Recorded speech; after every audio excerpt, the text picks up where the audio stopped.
Press वार्ता एक बहुत महत्वपूर्ण विषय पे बुलाई गई है। आप में से कई सारे साथियों ने कल जो एक शर्मनाक लोकतंत्र विरोधी आपराधिक क्रिमिनल और तानाशाही कार्रवाई भाजपा समर्थित मनोज तिवारी समर्थित उनके कार्यकर्ता के द्वारा जो एक कायराना हमला किया गया उस संबंध में बुलाई गई है। आप में से कई सारे मीडिया के साथी बार बार कॉल करके यह पूछ रहे थे कि क्या इंसिडेंट हुआ।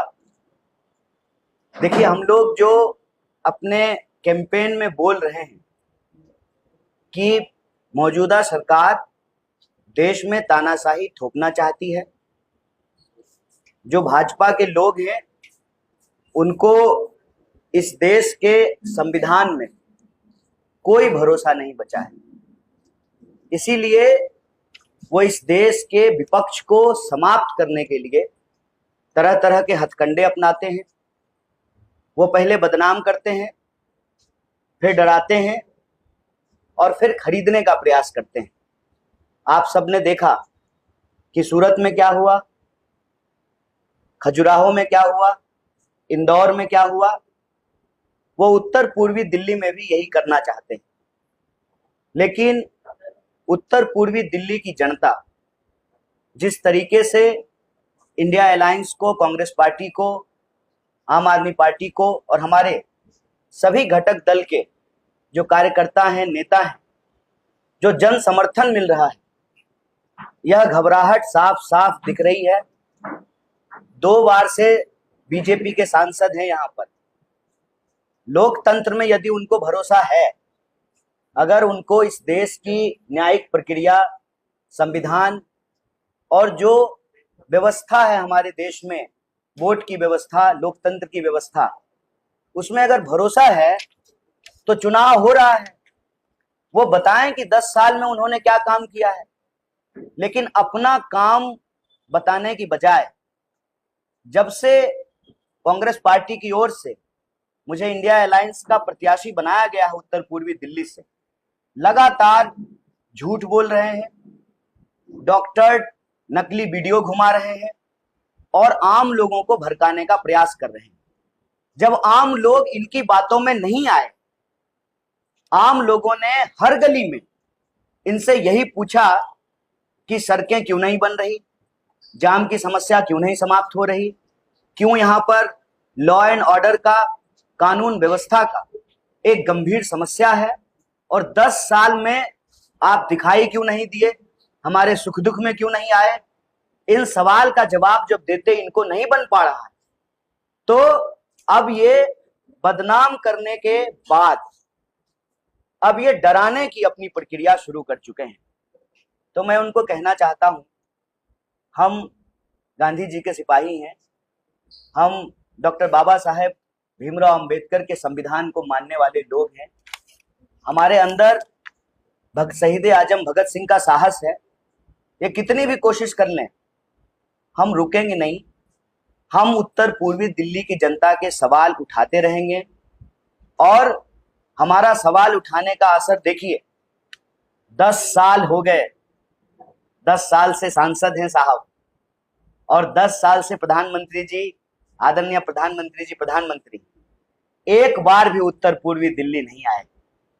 ऐसा क्या हुआ है इस बार के चुनाव में कि प्रधानमंत्री जी भी सभा करने के लिए आ रहे हैं आज, और जहां प्रधानमंत्री जी सभा करने के लिए आ रहे हैं, आदरणीय प्रधानमंत्री जी, आप कहते हैं बेटी बचाओ बेटी पढ़ाओ, कल हमारे ऊपर हमला करने के प्रयास में एक जो महिला पार्षद है छाया शर्मा, जिस वार्ड में प्रधानमंत्री जी आ रहे हैं उसी वार्ड की जो पार्षद है, उस महिला पार्षद पर भी अटैक किया गया, स्याही फेंकी गई, बाकी कंप्लेन उन्होंने पुलिस में कराई है। तो आप कहते हैं बेटी बचाओ बेटी पढ़ाओ, सड़क के किस तरफ आपके समर्थक हमला कर रहे हैं, सड़क के उस तरफ जो है आप आ रहे हैं। हम उम्मीद करते हैं कि प्रधानमंत्री जी इस बारे में एक शब्द बोलेंगे। देश के लोगों ने उनको अपना आशीर्वाद दिया, 2-2 बार प्रधानमंत्री बनाया। लोकतंत्र के द्वारा चुने हुए 140 करोड़ लोगों के प्रधानमंत्री हैं वो। उस पार्षद के भी प्रधानमंत्री हैं जिस पार्षद के ऊपर यह कायराना हमला किया गया है। मुझे उम्मीद है, मैं आशा करता हूं कि प्रधानमंत्री जी मंच से इसकी आलोचना करेंगे, इसकी निंदा करेंगे और अपने दोस्त जय शाह जी को, सॉरी माफ कीजिएगा, अमित शाह जी को, क्या कीजिएगा आजकल बेटा का नाम ही याद रहता है, अमित शाह जी को कहेंगे, गृह मंत्री हैं वो, कि पुलिस जो है इस पर कार्रवाई करेगी और इस इलाके में जो गुंडागर्दी फैलाने की कोशिश की जा रही है, जो आपराधिक माहौल पैदा करने की कोशिश की जा रही है, उस पर कानून जो है न्यायपूर्ण तरीके से कार्रवाई करेगी, निष्पक्ष तरीके से कार्रवाई करेगी। इस संबंध में हम आपको सिर्फ इतना कहने के लिए आए हैं कि 10 साल के सांसद के पास 10 काम नहीं है गिनाने को। कहते हैं कि 14,000 करोड़ खर्च किए, 14 पत्थर नहीं है शिलान्यास का और उद्घाटन का दिखाने को। इसीलिए जो सवाल हम उत्तर पूर्वी दिल्ली की जनता के हक के लिए पूछ रहे हैं, उन सवालों का जवाब देने के बजाय मुझे लगता है कि कहीं ना कहीं उनको लगने लगा है कि शायद उत्तर पूर्वी दिल्ली की जनता उनको स्वीकार नहीं कर रही है, इसीलिए वो यह कायराना पूर्ण आपराधिक हमला करा रहे हैं। लेकिन हम उनको कह दें कि हमारे पुरखों ने स्वतंत्रता सेनानी बनकर इस देश को आज़ादी दिलाई और हम संविधान सेनानी बनकर के इस देश के संविधान की रक्षा करेंगे। आपके कायराना हमले से, आपके द्वारा भेजे गए अपराधियों से, और अपराधी भी नमूना टाइप का, मतलब कुछ जो है लाइक मिल जाए, कुछ व्यूज मिल जाए, नमूना टाइप का। तो कुछ और सोचिए, इन चीजों से जो है हम रुकने वाले नहीं हैं और आपके माध्यम से उत्तर पूर्वी दिल्ली की जनता से हम अपील करते हैं कि लोकतंत्र में आपके हाथ में ताकत है। आप इस गुंडागर्दी का जवाब 25 मई को अपने वोट से दीजिए, इस तानाशाही का जवाब अपने वोट से दीजिए। जिस तरीके से एक महिला पार्षद पे हमला किया गया है छाया शर्मा जी के ऊपर, इसका जवाब अपने वोट से दीजिए। और 10 साल से जिन समस्याओं से आप जूझ रहे हैं, चाहे जाम की समस्या हो, ट्रैफिक की समस्या हो, सड़कें चौड़ीकरण नहीं हुई हो, पानी नहीं मिल रहा हो, जल भराव हो, जो भी परेशानी से आप जूझ रहे हैं उसका जवाब वोट से दीजिए। और सांसद महोदय से यही कहेंगे, सांसद महोदय, आपने अगर काम किया है तो किसी भी मंच पे आकर के बहस कर लीजिए। ये गुंडा भेजने का क्या जरूरत है? बहस कर लीजिए, आप अपना काम गिना दीजिए। और आपने जो 2 गांव गोद लिए थे 2014 में, वो गांव हम घूम करके आए हैं। अगर आपने काम किया है तो अपना काम गिनाइए। विपक्ष को बदनाम करना, नकली वीडियो चलाना, गुंडे भेज करके लोगों को डराना और पैसे से खरीदने की कोशिश, ये हथकंडे हमारे ऊपर काम नहीं करेगा। हम लड़े थे और संविधान को बचाने के लिए, लोकतंत्र की रक्षा के लिए अपने आखिरी सांस तक संघर्ष करेंगे। एक बार फिर से आप सभी साथियों का बहुत बहुत धन्यवाद, बहुत बहुत शुक्रिया। आप में से कोई साथी अगर कोई प्रश्न करना चाहते हैं तो आप प्रश्न करें, बस एक बारी बारी से। छाया शर्मा ने कंप्लेंट कराई है, क्या आपने भी कोई पुलिस कंप्लेंट कराई है जिस तरीके का हमला आप पर किया गया? स्वाभाविक रूप से मैंने, जब हम प्रेस कॉन्फ्रेंस करके मीडिया के माध्यम से उत्तर पूर्वी दिल्ली की जनता को, देश को बता रहे हैं, तो देखिए, देशभक्त होने का मतलब होता है कानून में भरोसा करना। देशभक्त होने का मतलब होता है संविधान में भरोसा करना। तो कानून कहता है कि आप सबसे पहले इसकी सूचना पुलिस को दीजिए। हमने कंप्लेन कराई है, हमारे इलेक्शन एजेंट ने कंप्लेन कराया है हमारे बिहाफ पर, और हम अभी प्रत्याशी हैं। हमारी सुरक्षा की जिम्मेवारी इलेक्शन कमीशन ऑफ इंडिया की, जो आरओ हैं उनके पास भी हमने एप्लीकेशन दिया है, हमने कंप्लेन कराया है। चुनाव में किस तरह का बदलाव आप करने जा रहे हैं? जिस तरीके के हमले अब स्टार्ट हुए हैं, अभी चुनाव आ गए, नहीं पकड़े। नहीं, चुनाव में बदलाव जनता कर रही है और उसी की बौखलाहट का ये नतीजा है कि हमारे विरोधी जो हैं हमसे बहस नहीं कर पा रहे, हमारे सवालों का जवाब नहीं दे पा रहे, तो वो गुंडागर्दी पे उतर आए हैं। लेकिन गुंडा भी थोड़ा ढंग का भेजना चाहिए, नमूना टाइप का भेजते हैं बोला ये मतलब। कि मेरा सवाल ये है कि आप हर देश में एक ऐसे बड़े मुद्दों पर मुखर होकर के बात कर रहे हैं। आज भी पिछले कई दिनों से स्वाति मालीवाल का एक मुद्दा चल रहा है, महिला के साथ के पास पर जिस तरीके से बदसलूकी की बात कर रहे हैं, वापस सुनाओ। ये प्रेस कॉन्फ्रेंस हमारे ऊपर जो हमला हुआ है, लोकतंत्र के ऊपर जो हमला हुआ है, उसके ऊपर है। अब मतलब हर प्रेस कॉन्फ्रेंस में जो है हर सवाल का जवाब आप लोग जो है चाहते हैं। अभी हम आपसे ये आग्रह कर रहे हैं कि यह प्रेस कॉन्फ्रेंस एक स्पेसिफिक मुद्दे पे बुलाई गई है, तो आप इस मुद्दे से जुड़े हुए कोई सवाल है तो आप पूछें। आपको लगता है कि कहता है कि पुलिस आपको सही से नहीं दे पाती है, क्योंकि जिस तरह आपके रोड शो निकल रहे हैं नहीं, पुलिस कमी है। नहीं, मैं पुलिस को जिम्मेवार नहीं ठहराता हूँ जी, पुलिस तो, एक मिनट, इनका सवाल का जवाब दे। पुलिस तो हमारे साथ है और हम तो अपने लड़कों से भी कहते हैं कि हमारी सुरक्षा से ज्यादा आप आम लोगों की सुरक्षा का ध्यान दीजिए। देखिए, लोकतंत्र में अगर आप पब्लिक लाइफ में हैं तो आपका पहला दायित्व जो है वो जनता की सुरक्षा है। तो हम पुलिस हमको सुरक्षा दे दे और हम सुरक्षित हो जाएं, हम इसके लिए प्रेस कॉन्फ्रेंस नहीं कर रहे हैं। देश सुरक्षित रहे, लोकतंत्र सुरक्षित रहे, संविधान सुरक्षित रहे, और इस देश में एक चुनावी प्रक्रिया है, इलेक्शन कमीशन ऑफ इंडिया है, उसकी एक जिम्मेवारी है, पारदर्शी तरीके से चुनाव हो।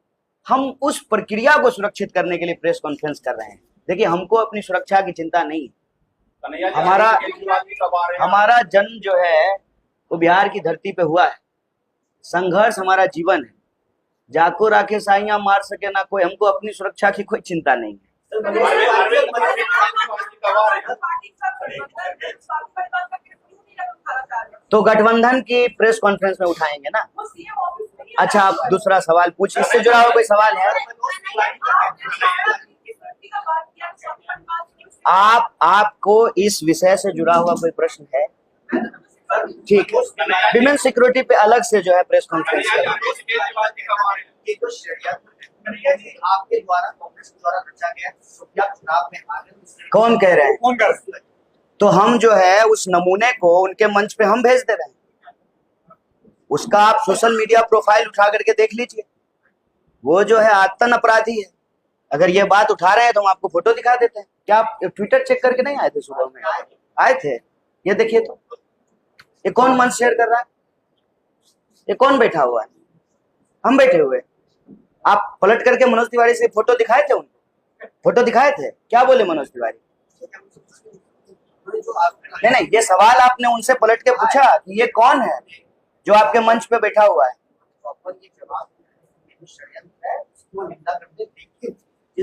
नहीं, निंदा करते हैं, एक मिनट, लेकिन अच्छा, तो ये व्यक्ति उनसे जुड़ा हुआ है, भाजपा का कार्यकर्ता है, उनका समर्थक है, उनके साथ चुनाव कैंपेन कर रहा है। इसमें लेकिन किंतु परंतु कहाँ है? देश में उनकी सरकार है, 10 साल से वो सांसद हैं। इस क्षेत्र की सुरक्षा व्यवस्था, जो कानून की व्यवस्था है, लॉ एंड ऑर्डर है, उसको देखना उनका काम है। गृह मंत्री तो उन्हीं के पार्टी के हैं ना। तो क्या इस पे जो है जांच कराना वो मेरी जिम्मेवारी है कि उनकी जिम्मेवारी है? सरकार वो चला रहे हैं कि हम चला रहे हैं? हम गृह मंत्री हैं कि वो गृह मंत्री है? ये क्या लेकिन परंतु है? सीधा सवाल है। उनका समर्थक है, उनके पक्ष में वोट मांग रहा है, उनके मंच पे बैठा हुआ है, उनकी रैलियों में जा रहा है। असल बात जानते हैं क्या है? उनकी रैली में जाने वाले जो आम लोग हैं ना, वो भी कह रहे हैं कि इस बार मनोज तिवारी को वोट नहीं देंगे, इसीलिए वो घबरा गए। और मैं आपको ये बता देता हूं, कल से जब ये वीडियो वायरल हुआ है कि उनकी रैलियों में आए हुए लोग कह रहे हैं, आम लोग, कि उनको वोट नहीं देंगे, तभी से ये बौखलाहट बढ़ी है। और मैं आपको बता दूं, प्रेस कॉन्फ्रेंस की शुरुआत में हम आपको कहा कि हमारा कैंडिडेचर अनाउंस हुआ, ये नकली वीडियो व्हाट्सएप पे घुमाना शुरू कर दिए।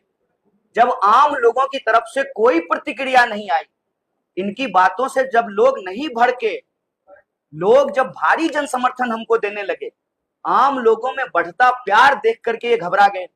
ये जिस गली में घुस रहे हैं उनको घुसने नहीं दे रहा है लोग, जहां जाते हैं वहां लोग खड़े हो जाते हैं, कहते हैं रोड नहीं तो वोट नहीं, नाली नहीं तो वोट नहीं, और इनको गली में कैंपेन नहीं करने देते हैं।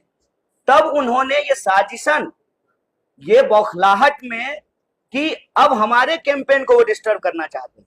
षड्यंत्र अगर हम कर रहे हैं तो सरकार वो चला रहे हैं ना, दिल्ली पुलिस उनके अंडर में है ना, जांच क्यों नहीं करा रहे हैं? और हम आपको सबूत दिखा रहे हैं। यहाँ मंच पे बैठा हुआ है क्या कोई? यहाँ हमारे मंच पे ये लॉयर है, हमारे इलेक्शन एजेंट है, ये कम्युनिकेशन डिपार्टमेंट में है, ये पूर्व मंत्री हैं, शिक्षा मंत्री थे, और ये लॉयर हैं। कोई है मंच पे बैठा हुआ जो हिस्ट्री सीटर हो, अपराधी हो? इनमें से किसी को आप देखे हैं नमूनागिरी करके जो है वीडियो बनाए वायरल होने के लिए? आप लोग सर, किस आपके ऊपर बार-बार आरोप लगता है जिस तरह कि आपने देश को तोड़ने की बात करते हैं आप, और लगातार नहीं, ये आरोप वही लगाते हैं ना भाजपा वाले। लगाते हैं मनीष कश्यप जो बिहार के अभी नए नेता बने, वो भी आप तो मनोज तिवारी 10 साल से सांसद है ना, तो क्या आलू छील रहे हैं? बेबी बियर पी से फुर्सत हुआ कि नहीं? बेबी को बियर पीने से फुर्सत हुआ है कि नहीं? कहते हैं बेबी बियर पी के नाचे लगली छमक छमक छम। आज जनता जानते हैं उनसे क्या गवा रही है? मनोज तिवारी भागे लगलन नाली देख के छमक छमक छम। जिस गली में जा रहे हैं उस गली में लोग नाली दिखा रहा है उनको, नाली देख के भागे लगलन छमक छमक छम। क्या कर रहे हैं? ओल तोल रहे हैं कि आलू कि जो है गन्ना का जूस निकालते हैं, सरकार चलाते हैं कि मजाक कर रहे हैं? सबूत अगर है आपके पास, नकली वीडियो के अलावे अगर आपके पास सबूत है, 18 महीने से आपने मनीष सिसोदिया जी को जेल में बंद करके रखा है, 2 मुख्यमंत्री को आपने जेल में डाल दिया, और हम कोई आज की घटना ये बोल रहे हैं? 8 साल हो गए, 8 साल। जैसे उनका गोद लिया हुआ गांव गोदी से नीचे नहीं उतर पा रहा है, नकली वीडियो से ही आगे नहीं बढ़ पा रहे हैं। नया नेता पुराना नेता से मतलब नहीं है, मतलब है कानून व्यवस्था से, मतलब है संविधान से, मतलब है इस देश में चुनाव होता है, मतलब है चुनाव आयोग से, मतलब है चुनाव की प्रक्रिया से, मतलब है पारदर्शिता से। हम प्रश्न उठा रहे हैं कि अगर उनको हमसे कोई सवाल पूछना है तो हमने उनको आमंत्रित किया कि इसी तरह से आप सब लोगों को बुला लेते हैं और प्रेस के सामने हम दोनों डिबेट कर लेते हैं। अब हार तो जनता दिखाएगी, वो हम नहीं दिखाएंगे, जनता दिखाएगी, 24 लाख लोग। और हार नहीं दिख रही है तो एक बात बताइए, हम तो नहीं हमला करवा रहे हैं उनके काफिले पर। हम तो अपने सभी कार्यकर्ताओं से अपील करते हैं आपके माध्यम से, देश भर से लोगों ने चिंता व्यक्त की, मैं सब लोगों से हाथ जोड़ करके निवेदन करता हूं, देखिए इनका आखिरी हथियार है, ये इनका आखिरी हथियार है, तो ये हमारी चुनावी प्रक्रिया को बाधित करेंगे, आम लोगों को गुमराह करेंगे, ताकि चुनाव में जो मुद्दे हम उठा रहे हैं उन मुद्दों से लोगों का ध्यान भटका दिया जाए। आपको बिल्कुल नहीं भटकना है, शांतिपूर्ण तरीके से, अहिंसात्मक तरीके से, गांधी के मानने वाले, देखिए गांधी जी ने इस देश के लिए जान दिया, इंदिरा गांधी जी ने इस देश के लिए जान दिया, राजीव गांधी जी ने इस देश के लिए जान दिया, हम कांग्रेस के सदस्य हैं, कांग्रेस के उम्मीदवार हैं, हम देश के लिए जान दे देंगे, लेकिन इनकी किसी भी हिंसात्मक कार्रवाई का हाथ जोड़ करके शांतिपूर्ण तरीके से बिल्कुल गुमराह नहीं होंगे, क्योंकि इनका आखिरी हथकंडा यही है कि ये इस क्षेत्र के लोगों का ध्यान भटकाएं। ध्यान नहीं भटकने देना है। सभी कार्यकर्ताओं और सभी समर्थकों से अपील है कि आपको मेरी चिंता हो रही है, बहुत अच्छी बात है, लेकिन आप चिंता मत कीजिए, मैं ठीक हूं, हमारे पास धन दौलत नहीं है। मनोज तिवारी जी सबसे अमीर सांसद प्रत्याशी है, मैं सबसे गरीब सांसद प्रत्याशी हूँ, लेकिन हमारे अंदर हौसला है, कायरता नहीं है, इसलिए आप घबराएं नहीं, शांतिपूर्ण तरीके से अपने चुनावी कैंपेन को आगे बढ़ाएं।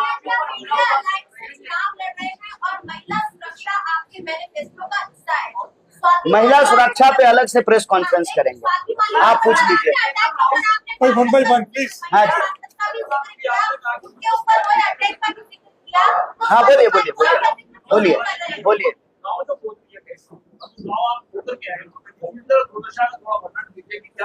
मनोज तिवारी जी ने गांव गोद लिए चौहान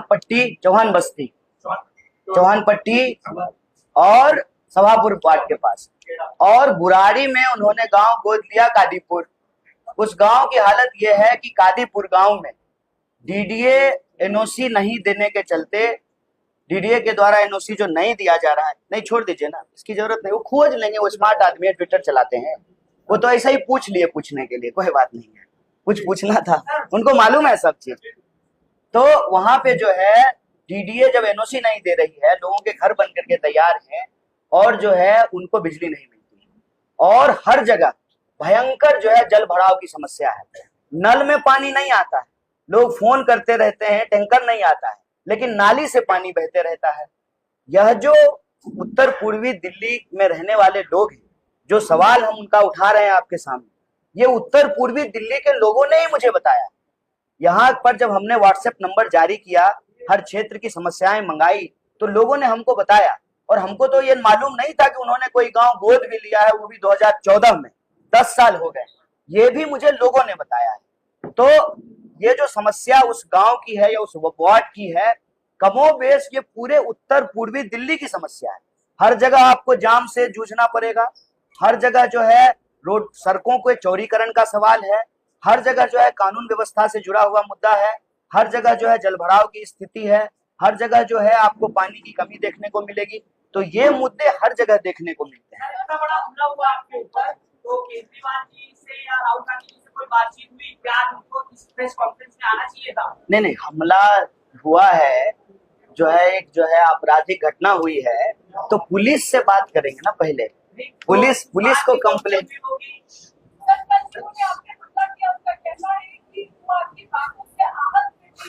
तो वोट दे देते ना मेरे खिलाफ, लेकिन वो तो वोटर भी नहीं है ना, वो तो वोटर भी नहीं है यहाँ के, वो तो कहीं और के रहने वाले हैं, तो वोट दे देते ना हमारे खिलाफ, या वोट का अपील करते लोगों से। हम तो चुनाव लड़ रहे हैं ना संविधान के मुताबिक। अगर उनको इस देश के संविधान में भरोसा है तो वो लोगों को कहते कि वोट मत दो, वो तो कह ही रहे हैं। तो जब लोग उनकी बात नहीं सुन रहे हैं, तभी तो जो है अपने अब कानून वो अपने हाथ में ले रहे हैं। ना, वो तो मैंने दिखा दिया आपको, आप ट्विटर देख लीजिए ना, इंस्टाग्राम चलाते हैं, देख लीजिए ना खोज के, मनोज तिवारी जी के कैंपेन का फोटो देख लीजिए, मिल जाएगा आपको, उनके रैली का फोटो देख लीजिए, मिल जाएगा। इसमें क्या है, देखिए, हाथ कंगन को आरसी क्या, पढ़े लिखे को फारसी क्या, सब समझदार आप लोग हैं, 1 मिनट में खोज के निकाल लीजिएगा। और हम झूठ बोल रहे होते यहाँ बैठ करके, तो अभी तक जो है आप सवाल पे सवाल दाग रहे होते। आप सबको यह बात मालूम है कि भाजपा के द्वारा भेजे गए गुंडे थे, और भाजपा ने ये गुंडा क्यों भेजा, क्योंकि उनको हार से डर लग रहा है। तो हम उत्तर पूर्वी दिल्ली की जनता से अपील करते हैं कि इस बार 25 मई को तानाशाही के खिलाफ, गुंडागर्दी के खिलाफ और अपने बच्चों के, अपने जीवन से जुड़ी हुई समस्याओं के पक्ष में वोट कीजिए। तानाशाही के खिलाफ आप इंडिया अलायंस को वोट कीजिए, कांग्रेस पार्टी को वोट कीजिए।